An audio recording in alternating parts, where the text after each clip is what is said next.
kind of like start breaking it down. We're gonna do the late pick five Saratoga this Saturday, mile and 16th, race 9. This is on the inner turf, so I'll talk about that in a minute. Yeah, all the conditions, and then looking at like looking at the pace, like we were talking about.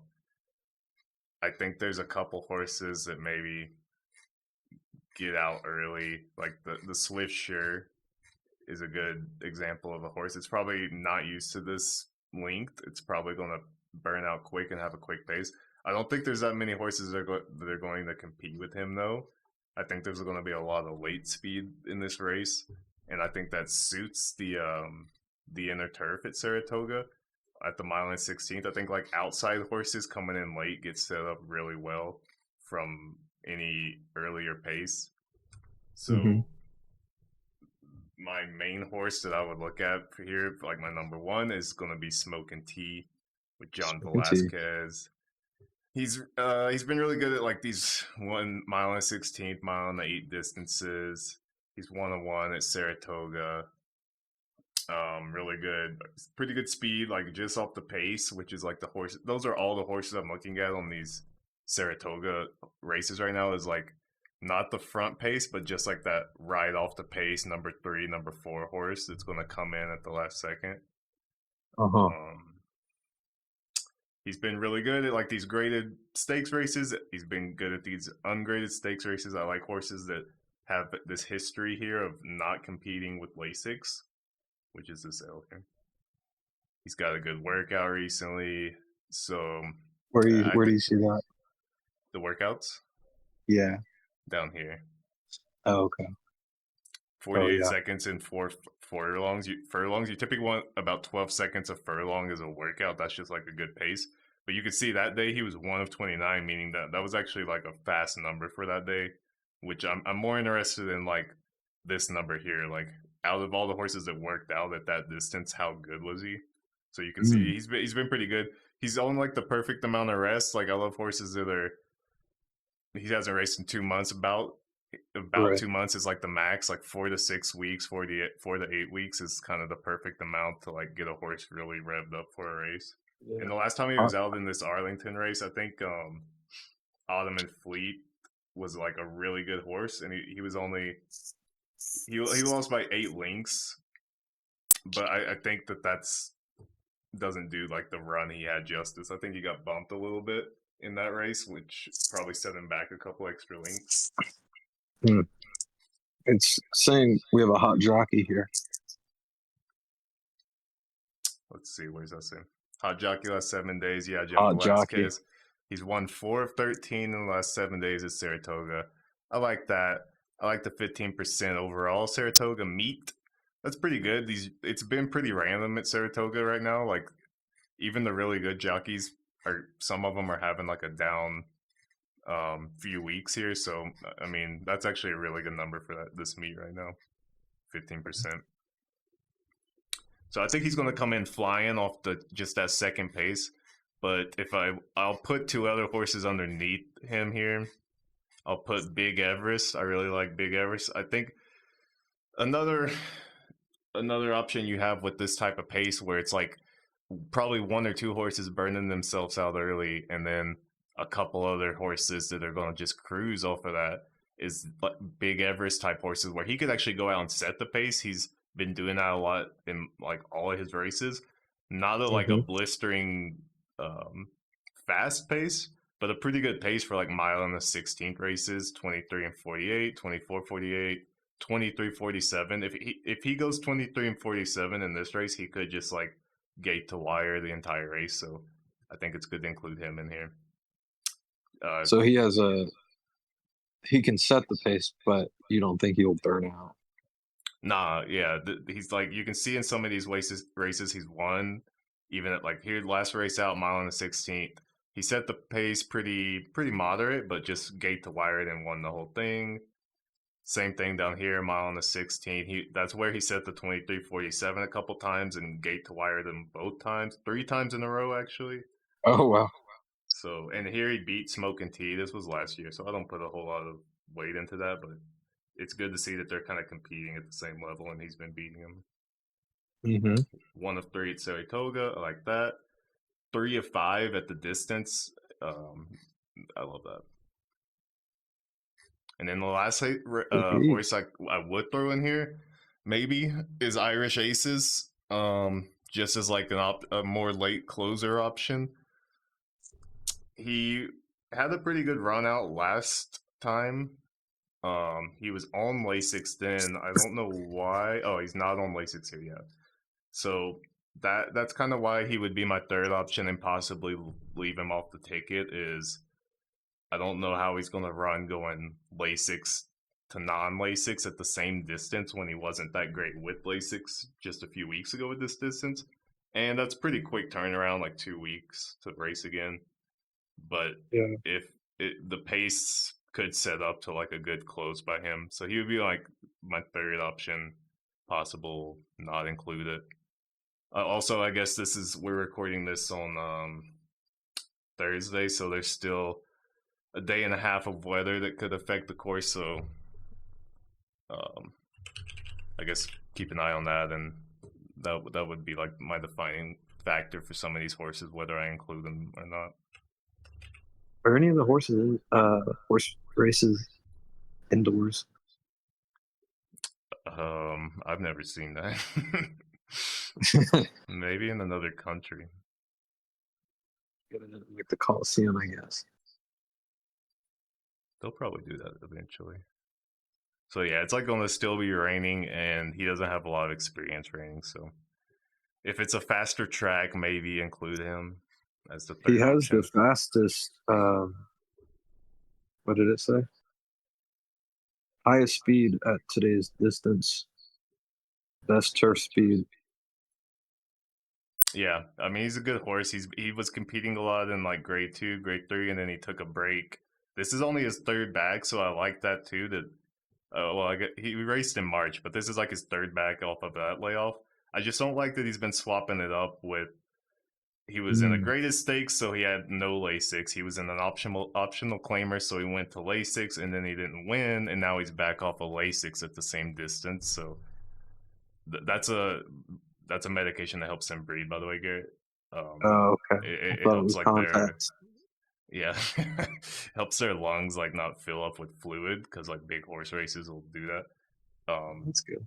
So it really helps when they're like stretching out at a distance, or if like cutting back, especially if you go from a mile 16th and you cut it back to a mile or like 7 furlongs and you go from no Lasix to Lasix while you're downsizing. I love that. Like horses just you tell the difference in the stretch run. They always have a lot more energy.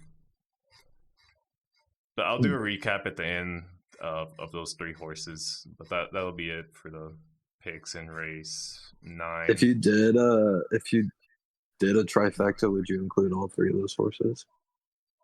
Or are those just like in this race, I don't think so. I think that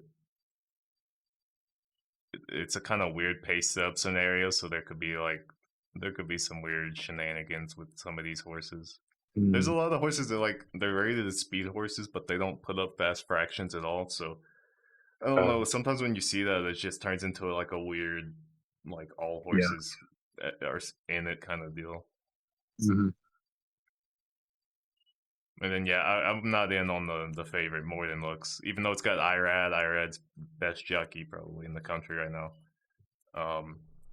It's like how long is that? 9 months without racing.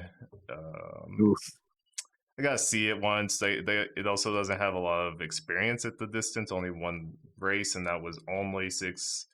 That was a long time ago as well. It was a year ago. And horses have not been good from what I've seen coming on off of really long layoffs in the Saratoga right now. So yeah, forget about him. Then race 10, 5.5 furlongs. This is the outer turf. This is probably one of the more fun races on the sequence, but also really, really hard to handicap, I think. A lot of these horses raced in the Jaipur last race out. That was a G1. That was Hmm. super fast pace. I think the time on it was like a record time. I'm pretty sure the finish Oh, time, and that was with Cogburn, who is our number 6 in this race. So yeah, I think the handicapping like starts and ends with Cogburn a little bit. Like I think you got to include him because if he gets anything near his last performance, he's gonna just blow these horses away. This is like a drop in class to him, basically. oh, Not really is he because favored? yeah, he's 4-5, so he's not even 1-1. Oh, yeah. And both of the horses, like all of these horses that finish right behind him in the Jaipur, have come back and won their next race. Like that's how good of a race it was. Like I think Arzak came back and won, Star Mystery came back and won. I don't remember who was in fourth or fifth, but there's a couple other horses that did that same thing. So you got to include him. I I think there's a couple other horses I'll throw in because I mean he's 5-5 at the distance Cogburn. I don't know how long this streak can go on, and that's a huge blow up number that you kind of expect a little bit of regression off of. And that was only about a month and a half ago, 2 months ago. So another horse I would throw in under Cogburn, like he's probably going to be setting the speed, like the last one out, 21:43, super fast pace, early pace. Um, it's really just a question of can any other horse keep up with that and compete. And I think there's a couple. I would include the number 1 Mischief Magic here. He was further back in the Jaipur, and he is a horse that like comes way off the pace. But I think that's kind of what the track at Saratoga is trending toward now, is horses coming off the pace.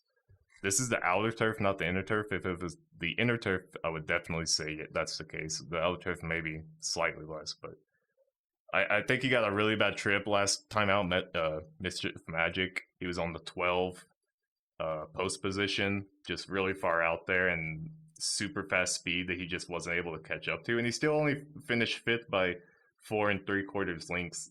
I think that was a really good finish if you look at the rest of the race. So I think he's a competitor here. You always got to include these Charles Appleby horses. Like when he ships them in, he's winning usually. William Buick on it, one of the best jockeys in the world as well. So, and if you can get him anything near 6-1, you got to include him. Who is this Mischief Magic? Number 1. Okay. And then I would throw in maybe one more horse here. He's And got this one the Appleby name. I'm a little iffy on, but this would be Groom's All Business, the number 8. This is all business. He had a really good race last time out in just a ungraded stakes race. He's putting up like similar fractions like Cogburn, like 21:44. He was right off the pace on a 20:43 pace, and he won that race. I like that he came off a super quick pace just on that like mid pack forward the mid pack and won that race on some super fast fractions. So that's like a really good sign for me. Mm-hmm. So, and then Dylan Davis, I think he's pretty underrated. He's doing really good at the Saratoga race, and I think that's kind of like what he actually can live up to, and he just doesn't get the reputation. But he's actually one of the top jockeys at this meet right now, and he really handles like quick trips that he knows how to like maneuver the horse. So I think that like fits perfectly with the Grimsall business style. Does it matter that he hasn't ridden this horse in over a year? Yeah, that makes a difference, and I'm not sure. It's like a different horse at this point almost. And Dylan Davis is in a different part of his career, so it's kind of like going back to him maybe for the first time. So that's why I don't prefer him, and it'll be an upset obviously if he wins. But there's a possibility, especially with the fractions that he's won off of, that they're going to be it's going to be close to these fractions in this race. And he's also been putting up those performances off of Lasix, so he's got a heads up on a lot of the competition that racing mostly on Lasix. Hmm. That's why I said I think it's kind of like a drop in class here for Cogburn compared to his last race, because a lot of those horses in the last race are constantly in those like graded stakes G1, G2 races, and these horses are not. Putting the house on Cogburn.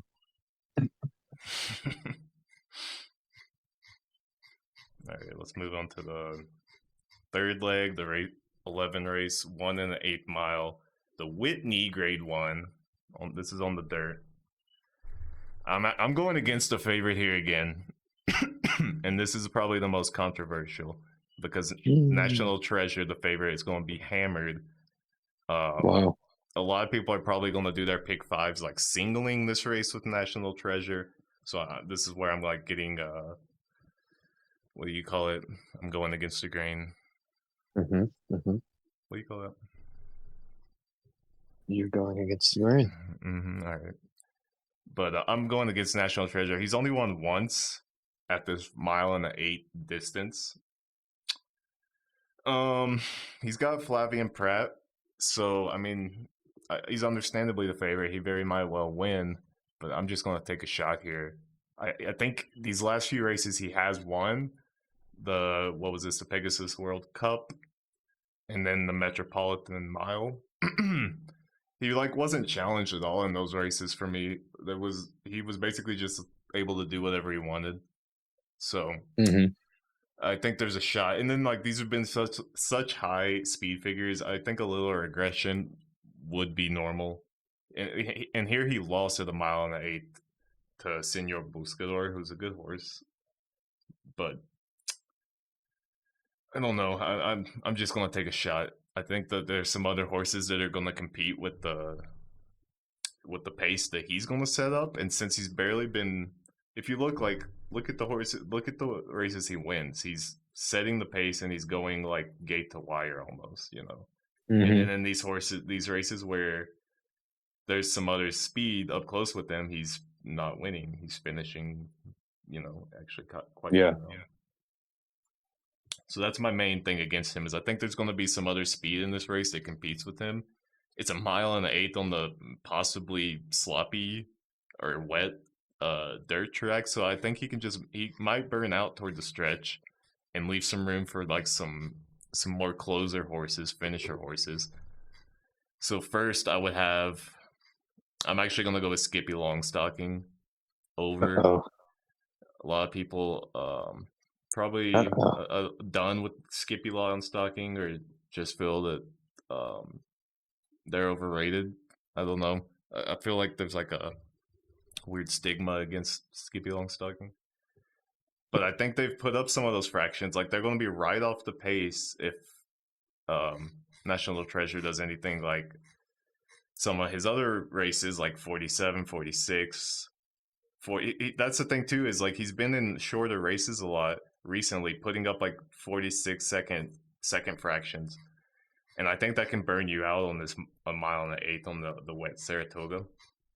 So I think Skippy's going to be right off the pace. Skippy's got a little experience like on the wet track, so that's nice. Race close with National Treasure a couple times. In the Pegasus World Cup had to be walked off. I don't remember what happened in that, but I think I watched it. But since coming back first, third by 2.5 links, two of those are with Jose, who's on him again for this race. Safi, the trainer, has just been tearing it up. 29% win percentage so far at Saratoga this meet. The last race too, Kingsbarn and Pyrenees won. And I think those are two really underrated horses that like that race kind of showed how good they are. So I love that. Also some great workouts. 5 out of 138 on July 21st. Then like a mid workout here, but that's a really good workout there. Also good speed figures, like consistent, you know, similar to National Treasure, I think. Obviously a little slower, I guess, but pretty similar. Also a lot more experience at this distance. 4 out of 10 lifetime at the distance with a second place and 2 third places as well. So A lot going for Skippy here. It looked like Skippy could finish a little faster than the favorite. I was looking at what number was I looking at? Oh, I was just looking at one race, but he started in 4th and ended up in 2nd. Yeah, I like that. Like just off the pace a lot here. Like second, 4th. Yeah, if he can, if National Treasure or he can challenge him up front, like you're saying, the National Treasure has trouble when he's challenged with speed up front. Yeah, and he's got like good late speed. These are the late speed figures. Like when he's winning these races, he's putting up some crazy late speed figures.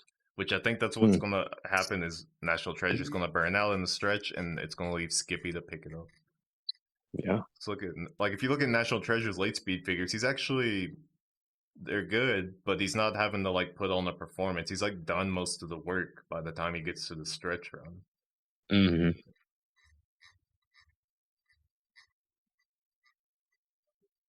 I saw something else I wanted to mention. Here's like an example.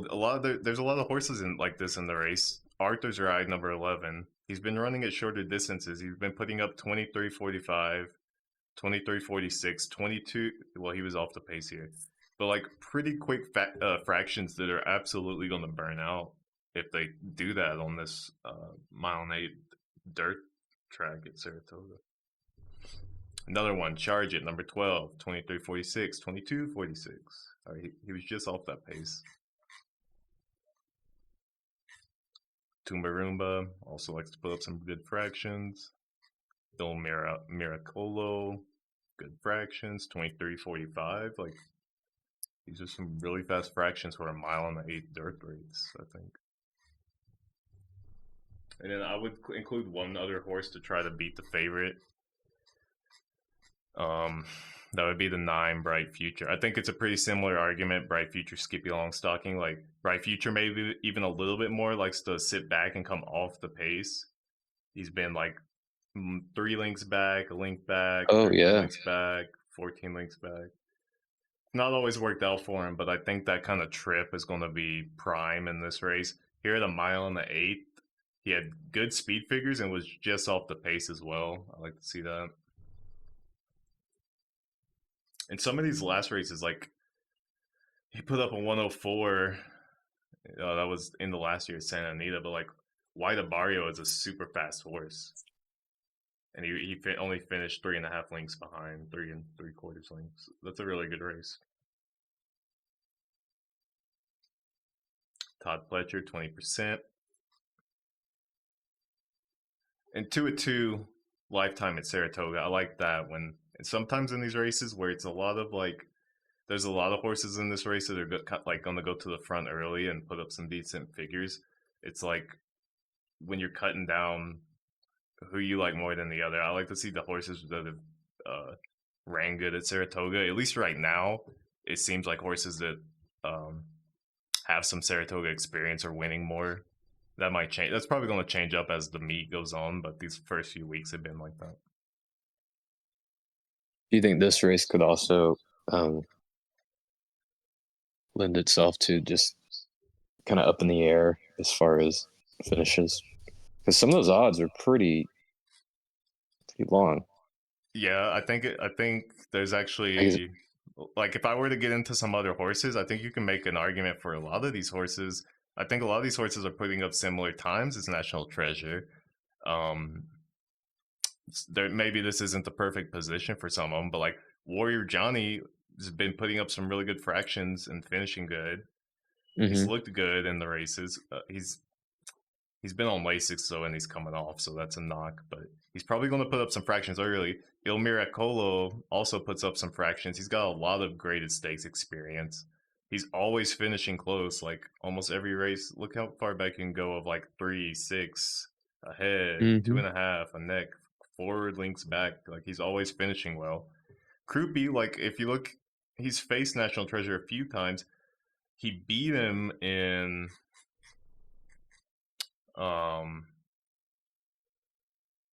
thought he beat him in one of these races. I guess not, but he's raced him close at least once. He only finished 4.5 links back on National Treasure, at Gulfstream Park in the Pegasus. So I think you could make an argument. I like Krupe here. He's got IRAD on him. He's put up really good speed figures at good distances. I think he's like a really deep closer, and I don't know how that'll work on the dirt track right now at Saratoga. But you can make an argument for him. You can make an argument for Il Miracolo. I really like Tumbarumba. That's one of my favorite horses at this distance, or not at this distance, sorry, but at like a mile on the 16th. And the only reason I'm against him here is because he's going to a mile on the 8th, which he hasn't done a whole lot. So I feel like maybe this is kind of like too big a competition for him, but he's probably going to put up some early speed figures, so he's out there early. He's going to challenge National Treasure.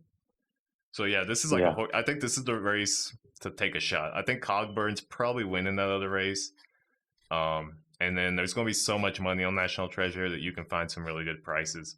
Even if you like National Treasure, you can go National Treasure and then build out an exacta or a trifecta with like some 20-1 horses that have a really good shot, you know. Right.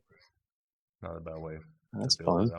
Like I like Skippy at 8-1, and I feel like that's a really long price for Skippy here. And then even Bright Future 5-1. Those are good prices. Make some money. All right, we got 2 more. Let's close these out. Number 12, 7 furlongs allowance race on the dirt track. A lot of early speed here, and I think on the dirt track at Saratoga right now, especially like 7 furlongs length, you want to be forward place or right off the pace. There's like no closers winning right now in these races on the dirt. Again, with the weather, keep an eye on that, but otherwise, it's a question of like finding the strongest horses, I think, that are just off the pace. Like let the more inexperienced horses or like the long shots burn out a little bit and just sit back like 2 or 3 links and like try to close at the end. How would the weather change that? So it changes like course to course. Whatever happens with the rain can change. With Saratoga, what I would predict to happen, what you're seeing a little bit this week, that it's been wet. It hasn't been super rainy, but it's been wet. Is it's taking, especially for example on the turf, I've noticed that it's allowing for deeper closers to really get a chance.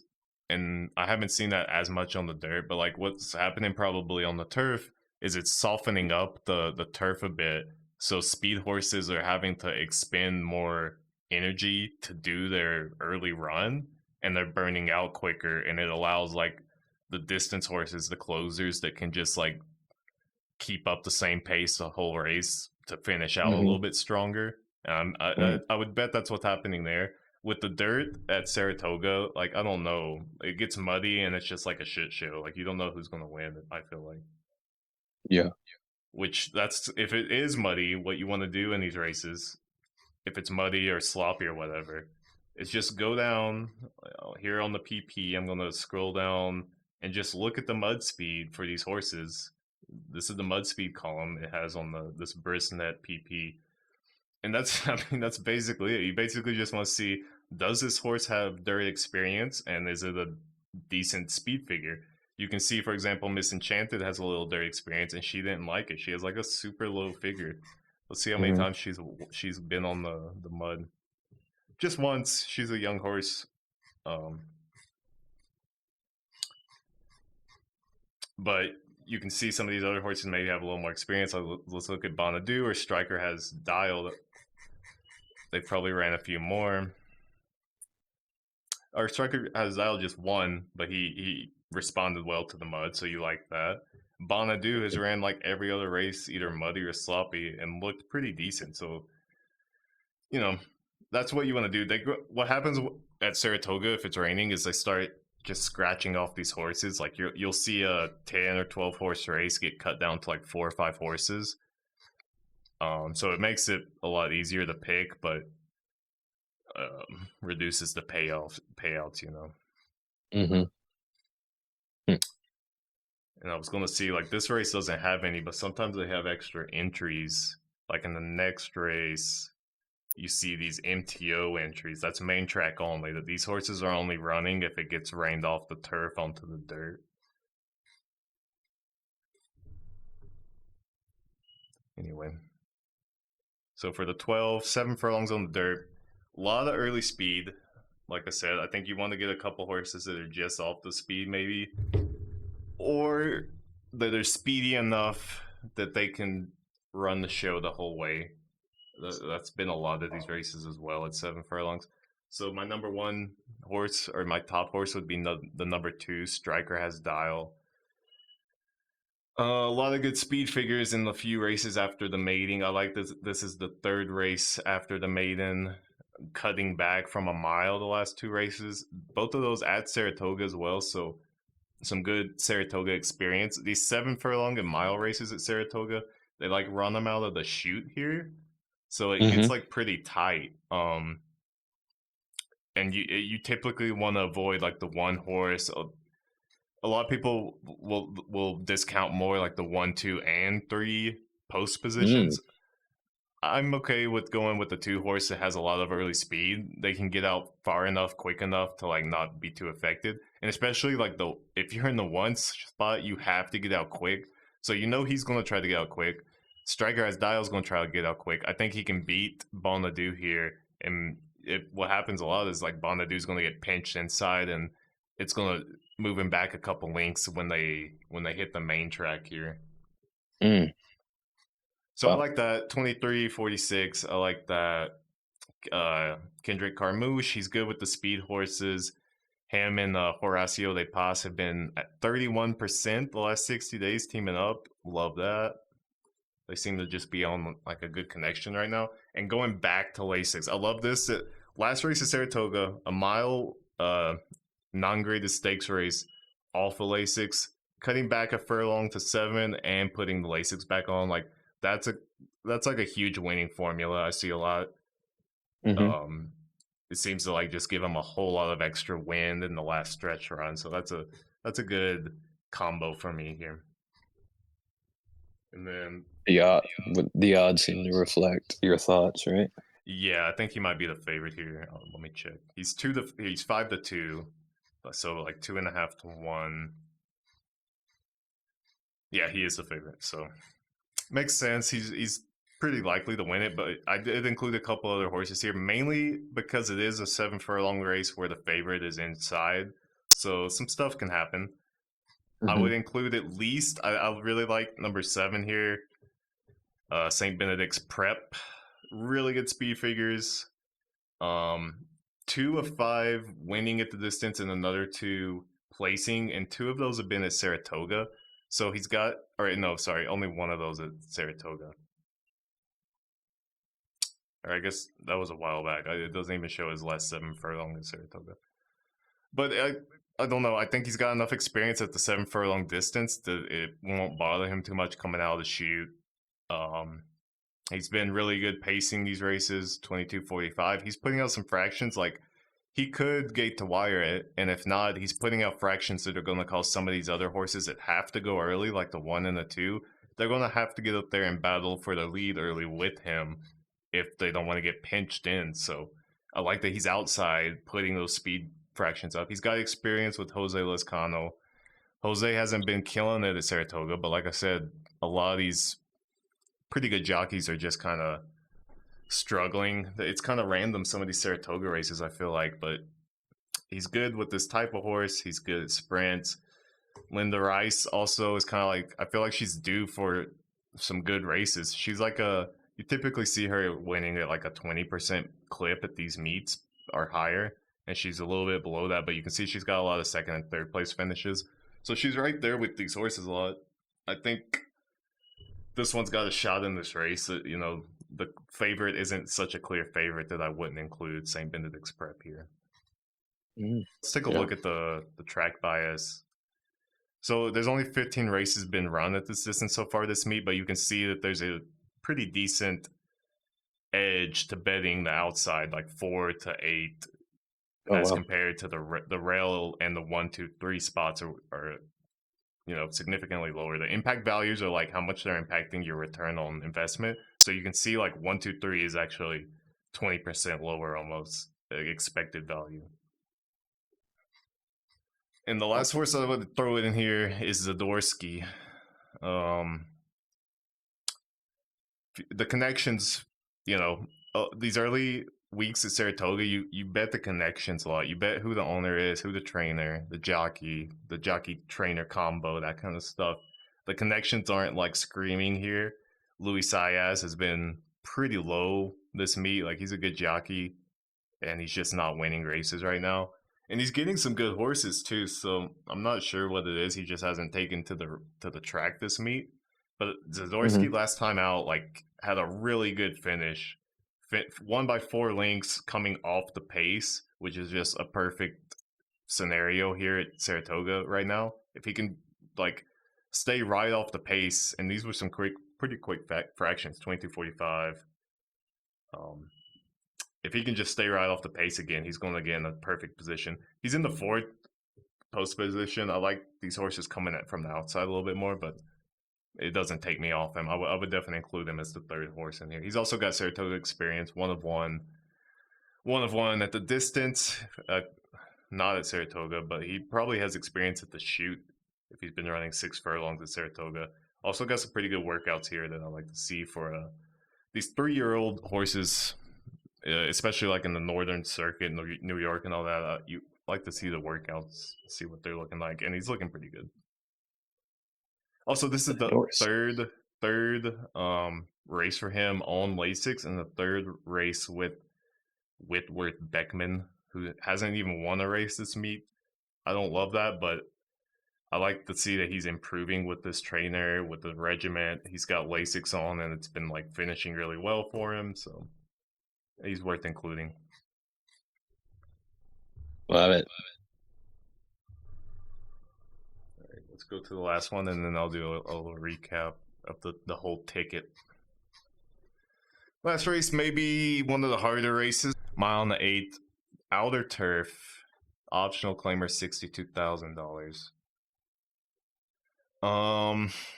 These races are toss-ups at Saratoga, like these optional claimer races, middle prize purse type races. It's hard to handicap them, and there's a lot of weird speed in this one. There's a lot of closing speed. The early speed, this horse is like the number 7 Black Powder that have only run on dirt, and this is a turf race. So he's probably you don't even know what these entries sometimes. Sometimes they enter the horse expecting it to be reined off onto the dirt, and if it's not, they'll scratch the horse anyway.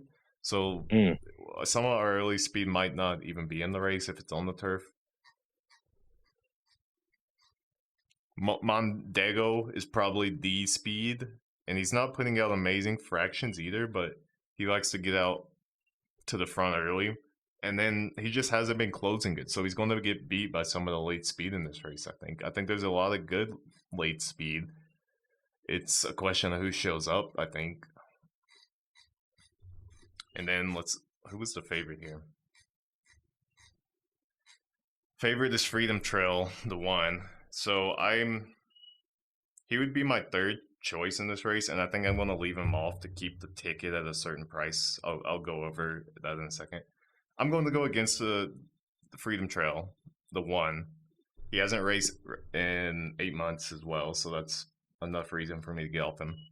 And my first pick, number 1, or my A horse, I guess, would be Reckoning Force with Flavian Pratt. Flavian's just killing it. He's the best jockey at the meet right now.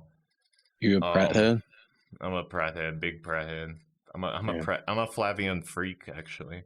Oh. But he's got a lot of good speed at these longer races. I like that he's mile and 8, mile and a half. This is a mile and 8. But he did a mile and a half and then cut back to a mile and 16th. I like that. Look at this. Mile and a half, no Lasix. Cut back to a mile and 16 with Lasix. He only lost by half a length, but that's a kind of like improvement that you love to see. So that race also was a really good finish by him. I think he had to make some moves to like get from inside to outside, and still was running to catch up and almost finish and won it. This is his second back with Lasix. I like that. He's in the money both times at the distance, and he's got a little bit of Saratoga experience, which I like as well. He's been practicing on the Saratoga turf, which you love to see. At least one, that's good. And I think he can just he can be the early speed without burning himself out. There's not a lot of early speed, so he might not be challenged.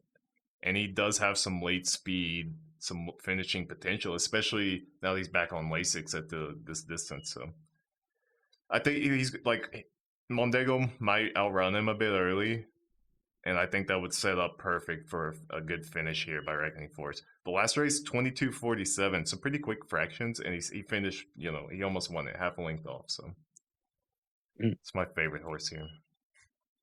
And then if I'm ignoring the favorite, I would throw one more horse. This is a race where there's 12 starters, and you could probably make an argument for like 6 or 7 of them to win the race. So these types of races, instead of like spreading deep, I just force myself to choose like 2 or 3 horses maximum. So I'm ignoring my third choice, who would be the Freedom Trail, and I'm gonna go with this will be my second choice, the California Frolic, again with Dylan Davis. I love Dylan in these like toss-up races. He just seems to like navigate the pack really well, and this is like a tactical pack horse. He comes off the speed or off the pace. He hasn't been on Lasix very much, like this year, almost at all, and he's going back on it for this race. He raced out at 1 1/8 last race without Lasix, and he lost by 1 1/4 length. So, and that's some good competition. Running Bee, I think, just came back and won. Fort Washington, I think, won again. Tony Port finished close in their other race. I forget which one it was, but that was a good race as well. So that's a lot of good competition. He just finished right behind at the same distance, and now he's going on Lasix with Dylan Davis, who's killing it right now. This is his first time with Dylan. And this trainer is in the big barn. Juan Avila, they only have 2 races here right now. So they haven't teamed up with Dylan Davis, but I'm willing to take that chance. Especially this was his first race with Juan Avila, and it was his best speed figure, so you love that. Oh, yeah. Good eye. Love to see that kind of improvement. And he's smacking a bit of Lasix before. He's helping some Lasix. With Dylan? Helping Lasix with Dylan, you love it. Oh my god. Let's look at the bias here for 1 1/8 on the outer turf. Ton of also available in main track horses here, so only one also available. A couple main track horses, but like there's a ton of closing speed. Like if you look at this last race by California Frolic, Fort Washington won it. He was in a dead heat with Running Bee for second, who only beat Tony Port by a neck, who only beat the 4th place horse by a neck. Like, that was a 9-horse race, and 5 or 6 of them at least finished 1 1/4 lengths off of the winner. So that was a super close race, and I think a lot of these races at Saratoga are going that direction on the turf. Like, just a ton of similarly paced horses that just like run in a big pack and all come in at the last second. Because I was gonna say, like, look how much closing speed there is in this race. Like, Magical Waves comes off the pace. Mendelssohn's March comes off the pace. I think he's not in shape right now. Lincoln Hawk had a good race out last time, and they like to come off the pace. Daunt off the pace. Cyber Ninja loves to come off the pace. I kind of like him here as well. He's just not. He's been in lower class races and not running amazing, I guess, recently. Buoys. I like Buoys here as well, coming off the pace, but I don't know. I just couldn't get to him. So a ton of coming off the pace, which that's why I'm saying it's like there's probably going to be 6 horses within a length of each other at the finish here. It's hard to So I'm going with, one kind of good off the pace horse and then one that can kind of set the pace a little bit and just see. Hopefully I get in there with one of those. Because let's see. Okay, there's only been 1 mile and 8 turf race. So that doesn't help us. Okay, so I'll go through a recap really quick here. For the entire pick 5 sequence, starting race 9. In the race 9, I've got the numbers 4, 5, 8. That's Irish Aces, Big Everest and Smoking Tea. Race 10, the 1, 6, 8. That's Mischief Magic, Cogburn, and Groom's All Business. 11, I got Skippy Longstocking and Bright Future, the 9, 10. Race 12, Striker has Dill, St. Benedict's Prep, and Zadorsky, 2, 7, 4. And then this finishing race, the 10 and the 2, Reckoning Force and California Frolic, leaving the favorite off of that ticket. And that's a $54 ticket. I think that's pretty reasonable for how many like difficult races there are here where there's going to be a lot of close finishers.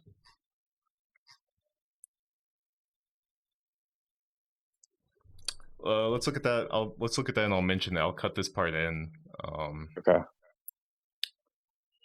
Let's look at today. Talk about the money.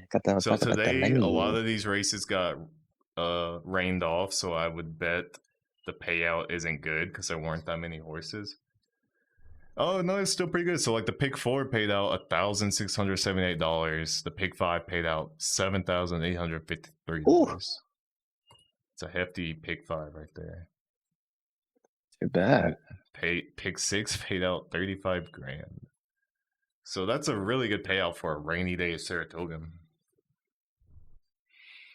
Yeah, there's some good races. I don't feel super confident, honestly, about a few of them, but they're going to be fun to watch. And what horse do you feel best about in all of these races? My favorite bet in all of these races. You got a gut. You got a feeling on it.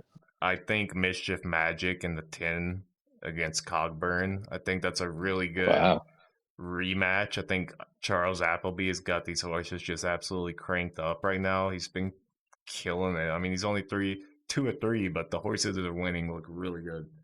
And I think it's a great like rematch spot where Mischief Magic has had a couple bad trips recently, but is a really good horse that just keeps losing to Cogburn, but to a few links. So unless Cogburn steps up and puts out just a repeat performance, I think there's a good shot for Mischief here. Nice. So that's 6-1. If he goes off anywhere near that, that's a pretty good price, I think.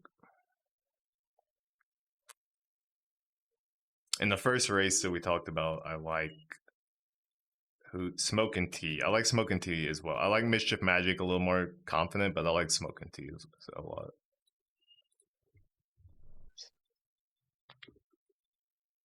Take your notes and put in your tickets and let's get some money. Little tidbit here. I just came across this in the first race. More Than Looks. His last race had Casa Creed in it. Casa Creed just retired today, so. Oh wow! A little tidbit. He's got something to race for. We're a little out for Casa Creed.